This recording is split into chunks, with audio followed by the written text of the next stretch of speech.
Good morning. My name is Mark. This is my wife, Justine. We're going to talk a little bit around small groups this morning. And what we've done, we've just divided it into maybe a third and two-thirds. Justine will get us going. We lead a church in Durban North, just across the river at Northlands Primary School, and have done for the last 8 years. So it's really good to be in Durban. We're Durbanites now, very happily so. And very happy that Equip is in Durban and not in Maritzburg. So good to be with you. Justine, come forward, and she'll kick us off. Okay, well, good morning, everybody. Thank you for coming to this session. So glad it's not empty. Glad my children are also here. But I thought I'll just kick off by telling you a little bit about my story of how I came to know Jesus and came to church. So I was brought up in a home that my parents were unchurched and ungodly. I didn't know Christ. I had a granny who was a strong believer, and so we would go every now and then, like when we were tiny tots, we'd go to Sunday school, and then for Christmas, generally she would take us while my parents prepared the dinner and whatever. But other than that, I had really little knowledge of Christ, and I found myself as a 13-year-old girl in grade 9 at a school in Maritzburg, and I was absolutely wild. My parents had got divorced. I was looking for belonging and security in all the wrong places. And the one night we were going out with a group of friends, and things didn't turn out as we had expected. And it was a long story, and we ended up in all places Spur. And it wasn't where we had anticipated being, but there we were in Spur. And as teenagers, what we did was we ordered water and like 2 plates of chips, you know. And so we're sitting there with our chips, and there was a group of guys at a few tables away, and this one guy came over, and he introduced himself to me, and he said that he had known my brother. I've got 2 older brothers. And he said, I've reffed you playing basketball. I used to play basketball. So I said, oh, okay, cool, nice to meet you. And that was that. And anyway, a week later on Wednesday, my landline rang. I'm really dating myself now. And so I picked up the landline, and it was this guy from Spur. And he said, Justine, I hope you don't mind, but I looked up your number in the phone book, dating myself again. He said, and I just wanted to know, would you like to come to youth with us on Friday nights? And I was like, thank you so much for the offer, but no thank you. And carried on. And the next week, Wednesday, what happened? My landline rang again. And it was this guy, and he said, don't you want to come to youth? And I said, thank you so much, but I am still very, very busy, cannot make it.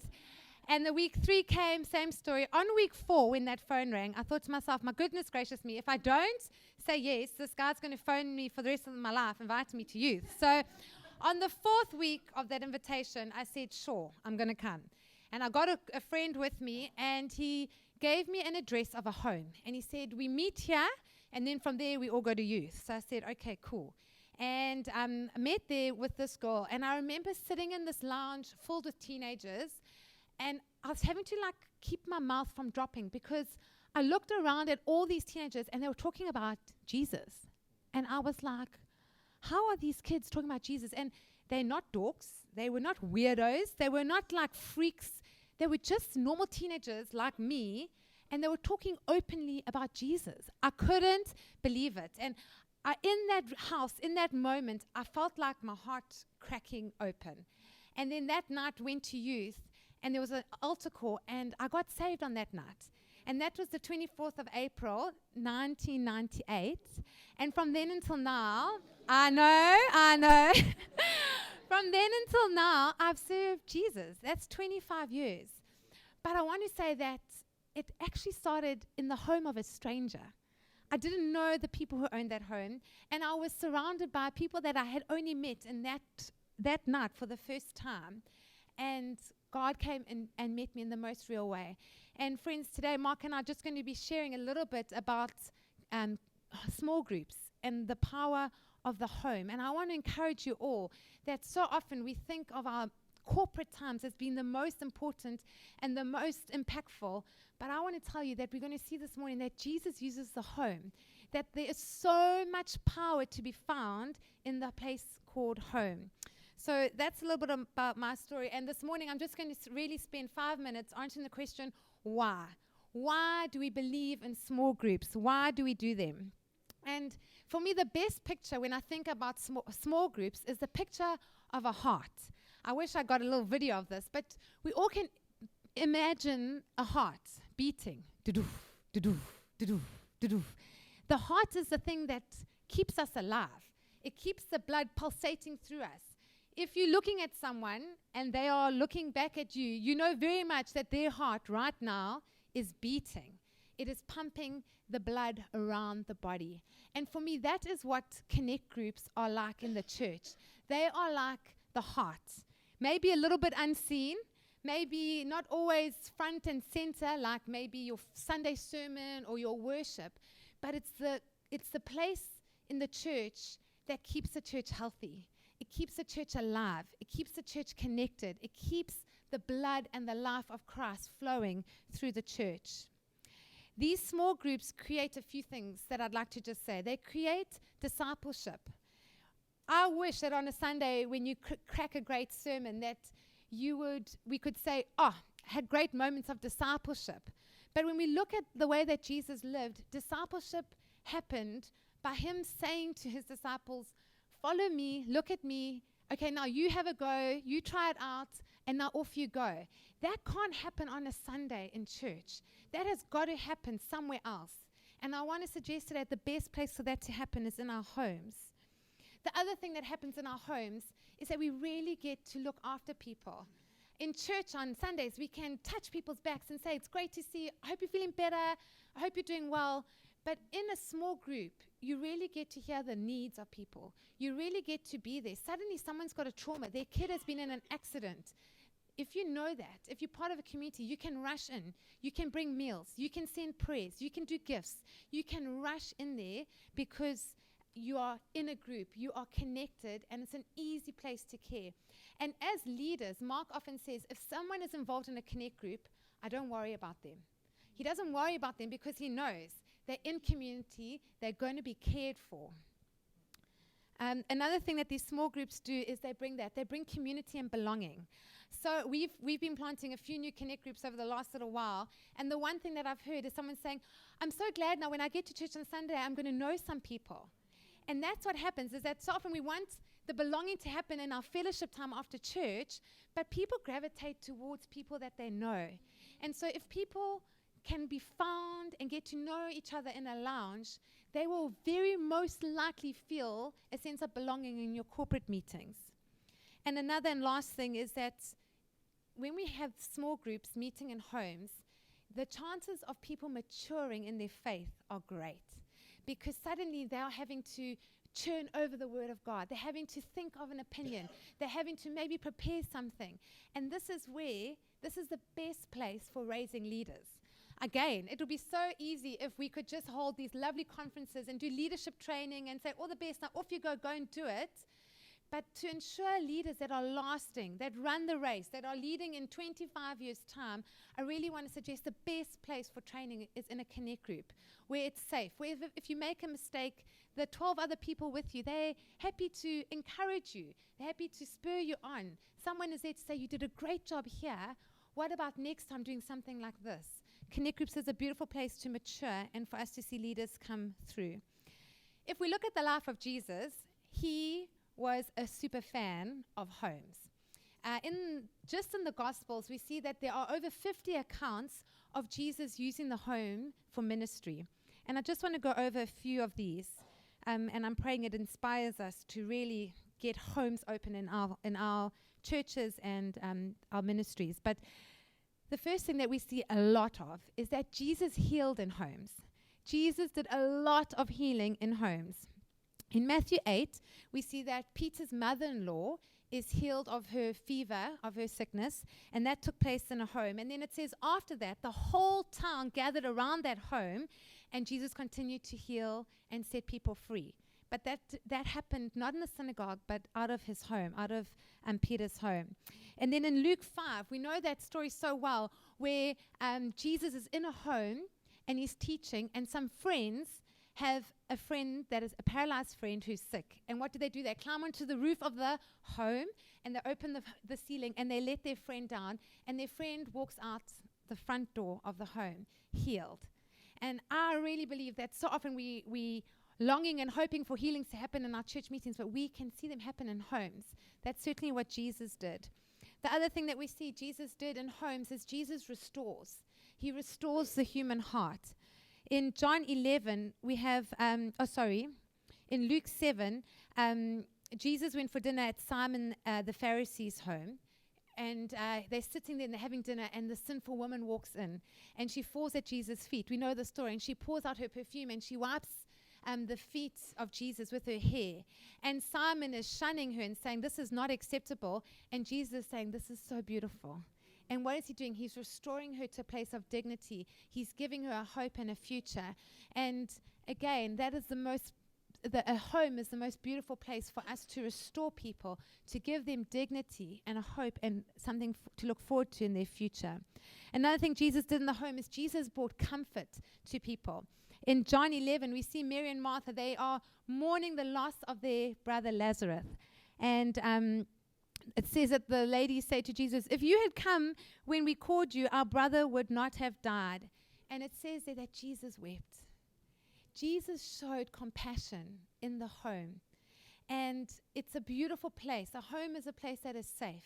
A home is a place where people disarm themselves. And I want to encourage us that in our homes, we can see people comforted in the most beautiful way. The last thing I want to say about homes is that Jesus asked to use people's homes. And I think so often as leaders, I know certainly I feel awkward about saying, would you mind if we used your home for something? But we see that Jesus was so bold. He asked to use people's homes. If you remember the Last Supper, Jesus sent to his disciples, go into the city and find some, what does he say here? Jesus tells his disciples to go and prepare the Passover meal, which was to be had, before he was crucified. And they asked him where, and he said, just walk into the city and you will find a man with a jar of water. Follow him to his house and ask him, can we use your home for a dinner? That's very bold. And then the most beautiful meal that we all look back on and we remember, the Last Supper takes place in this home. And I want to encourage us all as leaders to be bold and to ask, can we use your home? Because God wants to do miracles in homes. So I'm going to wrap it up. I'm going to hand over to Mark in a few seconds. But just to summarize, why do we believe in small groups? We believe in small groups because we see that Jesus placed such huge value on the home.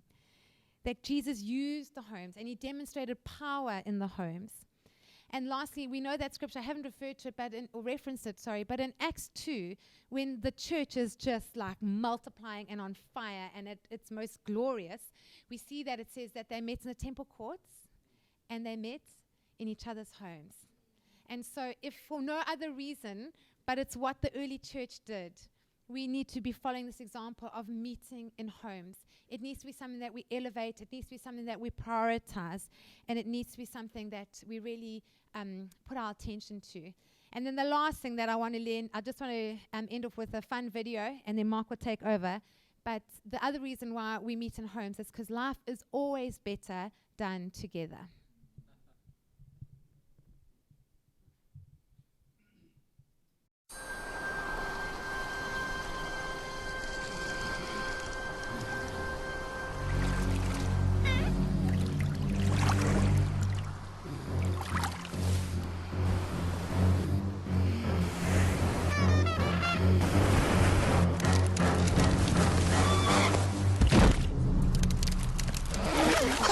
It's smarter to travel in groups.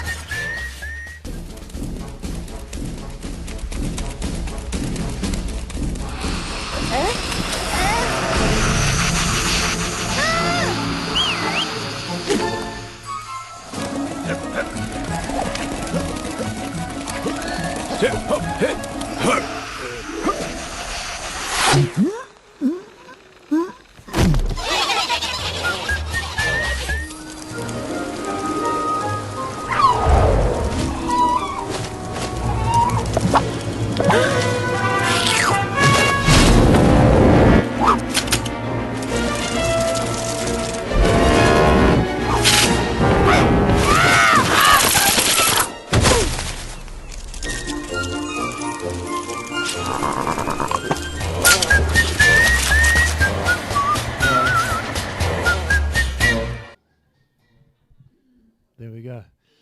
We should just end there, huh? So Justine's had a look at the why, and hopefully we all converted as to this idea of small groups. I think what I would like to do is maybe add a little bit to that. Some of us might have tapped off this idea of small groups because, let's be honest, there are some obstacles to meeting in small groups. Some and many people, let's say, they more easily come to a Sunday service because I'm going to church. But to get them out of their routine of midweek busyness and family and all of these kind of things, there are obstacles. But I'd like to just work that for a little bit and then also look at some tools that may help us in the way that we run groups, because I think a good group, there's nothing like it. When people connect, when they fit, when they find community, they find God. It's the body of Christ. But there's also the other side of the coin, which says if it's not working, it actually propels people the other way. And so we'll have a look at some of those things. We come from a church that's been running for 50 years this year.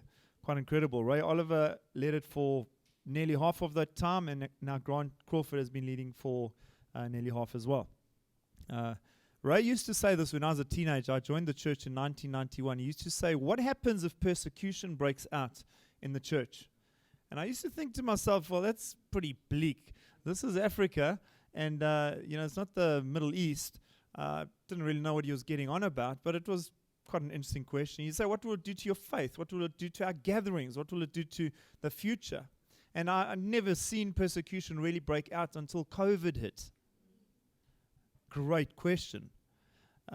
I've seen many churches have completely imploded because Sunday meetings closed.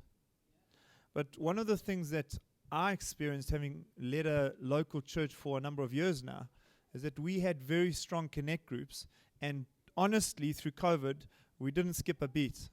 Coming through COVID, I'll say this, is that our numbers dropped down. We went from maybe 80% of guys in small groups, where we were down more at the 50% mark, so that's me being honest about that. But going into and through COVID, the fact that there were healthy connect groups or small groups was a huge win for us. And I'd like to say, more than your own preference to do with small groups, get back to the Bible. What does the Bible have to say? And look at it as one of the way God protects his people. You never know what legislation is going to do in your city or in your country. I went down to Cape Town a few months ago, and there was a man that had flown in from Dubai. He was an elder in Dubai, a fancy lawyer. He was trying to find community in Somerset West, and he was jumping around from church to church, and he happens to be a distant cousin of mine. And so the guys with the church leaders said, hey, listen, I'd love this man to join our church. So I said, well, let me go visit them. I went to go visit them and had a cup of tea with them in their fancy home. I think it was on Ehrenvale Golf Course. And when I got there, it was so interesting for me because I said to him, where have you guys ended up? He said, no, we're very much in a church now. So I said, oh, well, the thing I'm saying is that there's no formula to actually how you connect people, but it's really important to connect people well. I've been in the church for 33 years now, and that conversation was a really, really important one that just got us going in the church. I'd like to say this as well. Busyness is not our ultimate enemy. It's never been more convenient, actually, to get into small groups. What COVID, and I would say this, if you're trying to build the culture of small groups within your church, I would use COVID as the great signpost to show us actually people love community. Don't you remember when we used to congregate on the side of a sidewalk in the shops? We used to break all the rules just so we could see people. Now you're allowed to. When you do your starting points or your new members courses, my suggestions, do them on the nights that you would like people to get into small group, and then set them up. When they're there, if they can come to one event, then you say to them, small groups are so important to us, like the other lung of our existence, and that's why we do it on a Wednesday night, because many of our small groups actually happen. We're setting you up, say with a twinkle in your eye. So many of them end up in small groups because you got them out once, they'll do it again. Okay, number 2, people long for connection. I've commented on one or two of those things, but Jesus says this, I'm the bread of life. If anyone is thirsty, let him come to me. He's looking at people's longings and acknowledging that. He says you've got longing within inside of you. And actually that connection, that's why we've called ours Connect Group. We realize that people like to connect with each other, but it's also important that people connect with God. And so what does that mean? That means it's times of prayer, it's being devoted to prayer, it's breaking bread together, it's having times of worship. And let me say this about worship.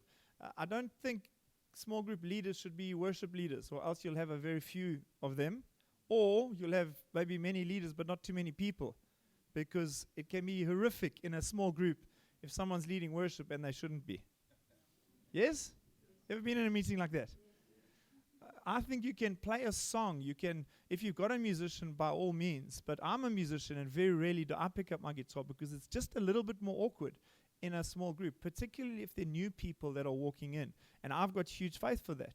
So we might play a song on the TV or two, have worship moments. That's connecting to God.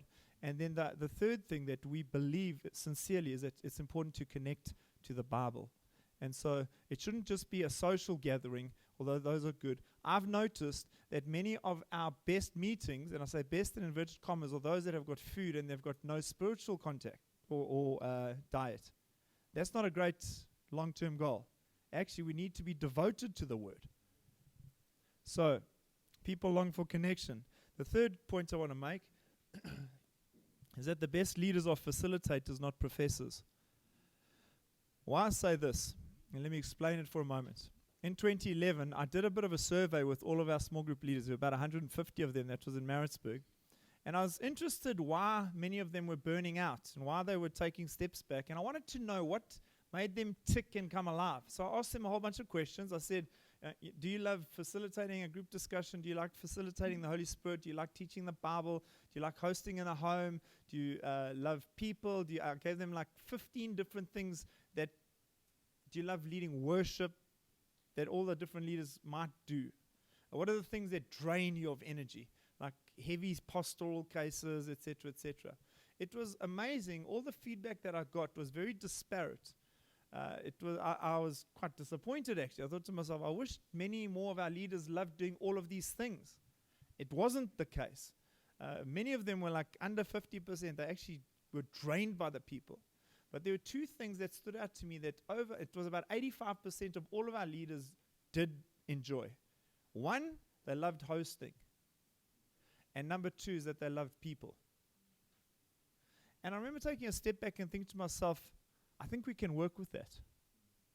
Because actually in a home, having that relational warmth, having that love for people, you can't put a value on that. Can you teach them some of the other skills? Yes, you can. But if we're trying to emulate what happens on a Sunday in a small group, we're in trouble. We'll have very few leaders. Because that's a lot of pressure every week to come up with your sermon in the middle of a working week. And so that's where we changed things completely. We said we're actually going to run our groups as sermon-based groups. The aim of your leaders is to facilitate discussion, to ask questions, to elicit response from the people and not preach your sermon. I was in a small group meeting last night, and I've planted 2 groups in the last 2 weeks. Been fantastic. So I gave the new leader, he's going to take this group. I gave him his crack last night. And you know what he did? I didn't over-spec the evening for him. I gave him the questions. I said, facilitate the discussion. And this is what he did. He's a chatty guy, and he likes his own voice. And so for the whole evening, he gave us all his theories on what he was trying to get across. And he would phrase a question, but it was like a yes or no question or answer. And in the end, it just kept bouncing back to himself. And I thought to myself, I've actually got to spend some time with this guy to teach him how to facilitate a good discussion. Good small group leaders are fantastic if they say less and the people say more. You say, no, but it's going to be heretical. Sometimes there's heresy, and you might need to just straighten it out and say, well, that's an interesting thought. Maybe we should ask the preacher on Sunday. People don't need to be squashed. The fact that they're willing to contribute, that is the win. So the best leaders are facilitators, not professors. I remember one of my elders saying to me, and I thought, this man's crazy. He says, you know what I do? Hey, sometimes I've had a hard day. I said, yeah? He says, no, I get into Connect Group, and the questions are there because we've given the guys booklets or they're on their phones. He says, sometimes I just chuck it onto the middle coffee table, then I say, hey, Ange, please, you leading. I said, and does she take the bait? He says, yeah, but it's so easy to facilitate that actually she just reads through the questions and then guys just contribute. You know what the big win of that, I'm not saying everyone should do that, but I'm saying the big win is that Ange is now leading her own small group. So you can think that through for yourself. A fourth learning for us is we've looked at preaching series, and not everyone does this, but we do this. We preach in series. So maybe for 6 weeks or 8 weeks or 5 weeks, every time we have a new preaching series, you look if there will be an opportunity where we could also launch some new connect groups.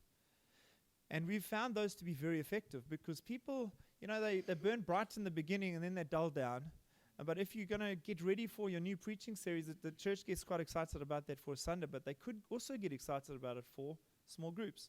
And people, they've attended small groups and then they dial out. But you can actually approach them and say, hey, we're starting a new small group. We're going to do it for 6 weeks and not forever. We're going to do it for 6 weeks just with our new preaching series. Let's see how it goes. Promise you this, over 80% of those that we've started with that ideology, they keep going.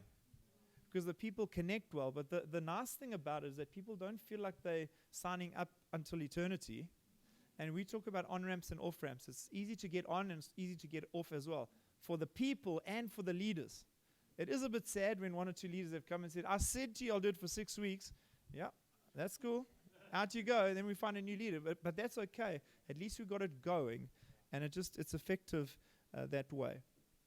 I won't say too much more on that. The fifth thing I want to say is that the first step for people getting into small groups must be valuable and manageable. If I had to use this example, if you were all parents at the school that I'm the headmaster at, and I had to send out a letter and say there's an educational weekend into the Midlands, it costs 500 Rand, and it's for 4 days. How many of you sign up? That's all I tell you. It's for 500 Rand. If I had to say to you there's a parents' evening on Thursday night from 6 to 7, how many of you sign up? What's the difference? Well, one, it's quite costly in terms of time and in terms of money, and it's scant of details. The other one, it's manageable, and it's not too costly. And for me, it's like, I remember one guy saying, when you're asking visitors and people in a church to take steps into new directions, whether it be volunteering, service, leadership, etc., if you make the step too large, they feel like they're going to rip their pants. They won't take it. But if you make it manageable, okay, I can do it in little increments, they are more likely to do that. And so for me, the first step must be valuable and manageable. So understand that a visitor going to a home for the first time, leaders need to be there first. It needs to be, someone needs to be prepared and waiting for them and latch onto them like a leech and not let them out of their sight. They can't be sitting in the corner wondering who they're going to talk to, else they're probably not going to come back again. And the same for a leader. If they're going to get leading for the first time, to just roll them out and say, give it a go, it's better, and it's maybe my next point, is for them to have had a go at leading within a core, within a team, where it's bouncing it for a little while so they know what it's about. Sixth point, I've said set up a leadership core and have a plan. We've done this. We've done away with the champion leader. So if this is the leadership core over here, let's say Trevor is the leader, 100%. He's accountable for the group. But this is how we lead. We lead in team. And he facilitates this week. She facilitates next week. I facilitate the week after. And you know what it does to the leaders? It just takes the pressure off of every week. They've got to keep producing the goods. And it gives them opportunity to raise leaders. And you'll be surprised at how many people can actually facilitate a good discussion. It brings you your next tier of leadership, etc. There was a lady who, in fact, I'll stay out of that just for the sake of time. Last thing I want to say is connecting people requires skill. So if you have got a good feel for people, if you've got good EQ, if you are mindful of people that walk into a room and where they're sitting and who they're connecting with, etc., etc. If that comes naturally to you, you'll understand this. If it doesn't come naturally to you, it's good to get those kind of people into your space. Because I've found, if I had to use the idea of Lego blocks or building Lego, connecting those Lego blocks together, some people have got more connectors. They're able to hold lots of people simultaneously. Others have got very small connectors. How you build the building and the structure, it's quite important. It needs time and it needs some thought. So put it into real time. This is what I realized, is that we were getting lots of visitors and we want them to go into small groups. And they don't necessarily want to go into small groups. And so how do you get them into small groups? Well, do you just announce it on a Sunday? I've said, no, that's not the best way. You do, but you celebrate your new groups. You make it part of your value system. But what we found to be very helpful is the one-on-one invitation. So every week now, and I've only instituted it for the last little while, but it's proved to be very effective. If you want to start small groups and integrate people into your small groups, you've got to have the champion that is thinking about that. So every week, on a Tuesday from 9 to 11, I sit down with the champion and we talk about people. And she brings her people and I bring my people, and we talk about where are they connected. We talk about how are the small groups going and where can we put them in. And the result of that is actually phenomenal, because suddenly leaders emerge. Why don't we try this? Why don't we try that? And some phone calls can be made. Hey, I'm going to come and help you. Why don't we do it? Last Tuesday, started a group with a bunch of new people that haven't been involved. They've been coming on Sundays for a long time, but now they're venturing out. And geez, you can celebrate the win. Last Thursday night, started it with a bunch of parents with small kids, lots of them. And hey, after 20 years of ministry, I must admit, I thought I was a genius with the message I sent to the one lady. I said, tell you what we're going to do just for these 6 weeks. We're going to alternate parents if you don't have a babysitter. That was a good thought, because immediately we got everyone into the room and they bought into the group. And this week we saw the alternating spouse come, and we're just doing it for 6 weeks, and it will settle and we'll find a way as to what we're going to do with the kids, and then keep to time.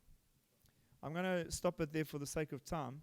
I hope there's some helpful thoughts there. There's much we could say about small groups, but I believe in the simplicity.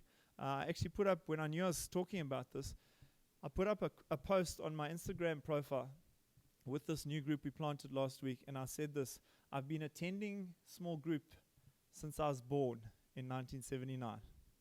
My parents were subscribers to small group, and they took us, all 5 kids, along with them. They never let anything stand in their way. They never let kids dictate to the life of God. And so if you prod and poke me, it comes out. I believe in this.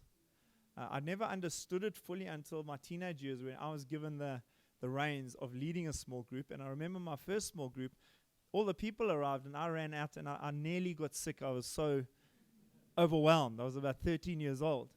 But from then until now, I've never not led a small group. We love it. We've seen the life of God. It's God's way. It's God's plan. And so I trust that blesses you. We're going to end with this video just to have a look at, and then we can ask any questions if we need to.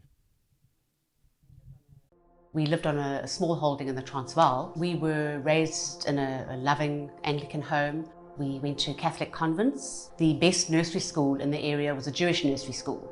So of course we'd come home saying, oh, Mommy, Sister Philomena gave us a holy card. And my younger sister would come home saying, Mom, Rabbi was at school and we made Hassan Tussin today. And then because of our distance on the small holding, we went to a Methodist church. We always went to church.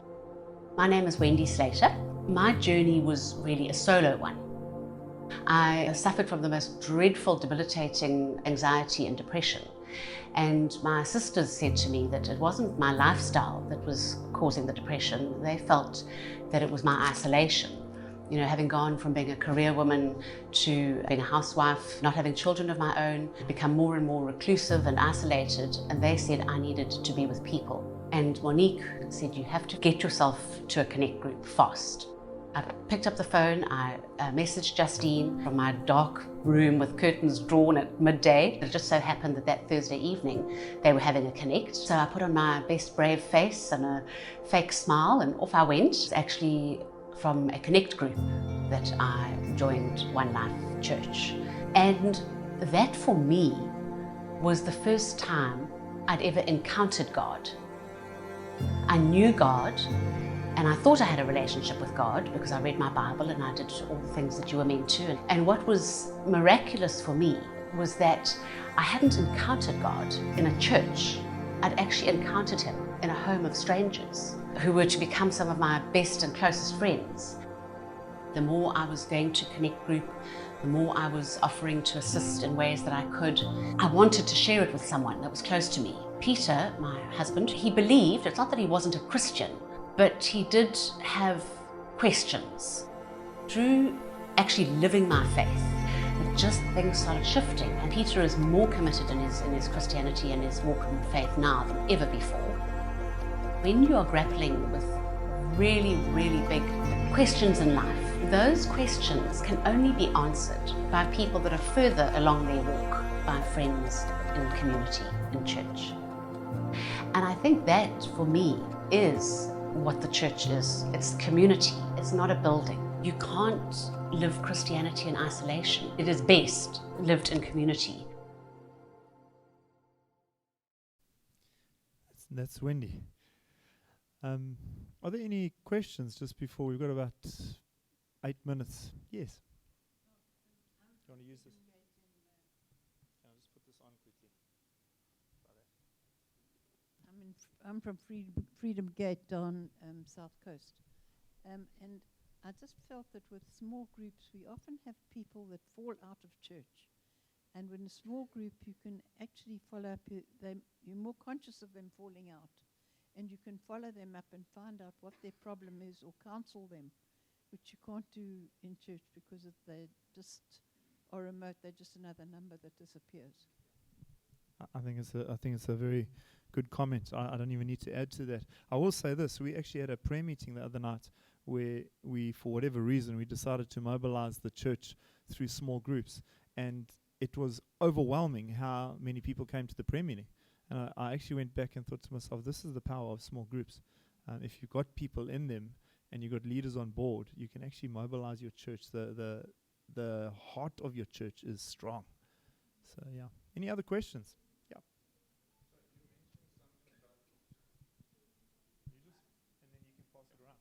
You mentioned something about you guys, your champions spend like 9 to 11 or whatever, trying to just admin the side of actually trying to get people slotted in or visitors or something. Can you just explain exactly how you manage a visit on Sunday and how do you manage that to make sure people don't fall through the cracks? So I will say this, is that there's no perfect science to people, as long as there's people. But what we do, we've got a visitors team on a Sunday that it's not go to the visitors lounge. It's actually a visitors team that's at the front gate that is trying to establish who the visitors are and then trying to get their details in very subtle ways and skillful ways. So it's not saying, can I have your phone number and can I get hold of you? But sometimes, like, I know he or she knows Trevor and it's sending a message, would you have their details? Or there's a person in the red shirt sitting in the back row, could Justine, you be in touch with him after the service? And then we give coffees and we try and lavish them. Some of them slip through the cracks and that's all right. But most people, when you take that step, they really appreciate it. From there, if we've got their details, we make contact with them on a Monday and a Tuesday, and it's either messaging or it's phoning, and then it's inviting them to our new members class. But it's also, when I say class, we call it starting point, and really our starting point is not trying to go through all the theological foundations of the church. It's trying to connect, and we have it around dinner. We have it in multiple homes if there's too many of them, and we cover who we are as a church, but we look at these two things. Can guys get involved in the church, and can they get into connect groups? Those two things. We've distilled it down to when those things are working well, people integrate well. And once that happens, and we start to go on the journey and get to know them, we know who's in our small groups and who isn't, because we regularly update them maybe every 3 or 6 months. And if they're guys that have started coming into the church and are regular 2, 3 times, maybe 4 times, those guys are on the list of the people that we discuss on a Tuesday morning between 9 and 11. Who would they fit with? What's their profile? Are they young? Are they old? Would they be best in that connect group or that? And then so I'm meeting with the champion and we decide who's going to phone them and how are we going to get them in? What's the best way? Because it needs skill to connect people. That makes sense. Yeah. Brilliant. Nice. Any other questions? Yeah.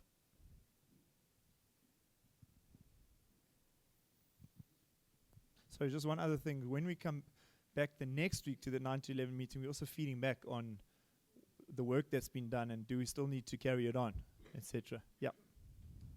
So you mentioned that you led a group for the first time at 13. I wanted to ask, what is the best piece of advice for a young potential leader like to lead a small group? So yeah, that guy who let me lead was probably crazy back then. But I remember so clearly how he got me to lead. He is Guy Feltman. He used to lead the Belito Church, and I actually have connected really well with him recently. But this is what he did. Every Friday, I would come back from sport. I'd go straight to his house. I'd shower there. And he would, for half an hour, he'd just go through what his thought was around the meeting and how to facilitate the discussion. And he'd give me one scripture to read and 3 questions to discuss on a little piece of exam paper. And he set me up. He was teaching me, even from then, rather discuss than teach. And yeah, that would be, I think young people can facilitate discussions. And then it's training them when the big question comes and you don't know what to do then, because that's a crisis, and where to run to get the knowledge. But I think don't sidestep character with young people. Call them to account. Throw a high bar up, but believe in young people. And that's one thing. I often say this, but my worst year of life, my most rebellious year of life, was when I was 12. I was a bad Owen, just in every way. And it was because I fell between the old Sunday school model and like youth. I just wasn't old enough yet. And Guy actually said to me, come to youth, come into my small group, and started believing in me. And he got me on the track of leadership within 6 months. And from then till now, the rest is history. So I really believe in young people. Give them a go, man. Yeah. Any other questions? Maybe 2 or 3 more. Yes. The lolly. So I just want to add on to what you've just said. A very good friend of mine taught me that when, because my husband and I are leading Kidsmen at our church now, she said there is no junior Holy Spirit. So our kids have the ability to have the same relationship with Jesus, for instance, as I have. Very good. Yeah. Very good. Nothing to add. Model answer right there. Okay, one more question. Yes. Can I just pass it back? Hi, all. My name is Emmanuel. I'm leading a church in Chesterville, Ambassadors of Christ Ministry. The only challenge we face currently is that when you appoint somebody to be a leader, depending on the worship, depending on small groups, they tend to be above, out of control. So how do you manage that? Because before you promote them, they behave. But it's the moment you give them a chance just to facilitate or whatever, then they tend to just exactly. So how can we work? How can I manage that? Because I don't know whether you give them a chance prematurely or because I believe that everyone deserves a chance. Yeah. But the problem starts when the moment you give them a chance, then they start to act like they are bigger than anyone else. They don't want to be advised. They just want to do their own things. Yeah. Thanks. That's a good question there. And I think one of the things that leaders do need to discern is if you're going to put people into another leader's care, it's like as an under shepherd, you want to know that there is character there and that there's teachability and servant-heartedness, etc. So you want to be looking for that. If you're taking someone from 0 to 100, it's risky. Because you're taking them from being part of a group and now suddenly they're leading. And then the cracks start to appear and then it's too late. But I think when you're doing group leadership and you're learning, you're seeing potential, you're seeing the gold among the dirt, and you're beginning to work with that. That's how Jesus did it with his disciples. He didn't just throw them out and say, off you go. He did it, then he took them alongside and he did it with them, and then he said, you go and do it, but bring a report back to me, and then he said, ultimately, okay, off you go. So there's a process to that. I think that what you're describing is someone that's got a worldly mindset toward leadership. You don't want to be releasing those guys to lead God's people. You've got to actually you've got to teach what does kingdom and godly leadership look like with those kind of people and with your leaders, and reinforce it all the time.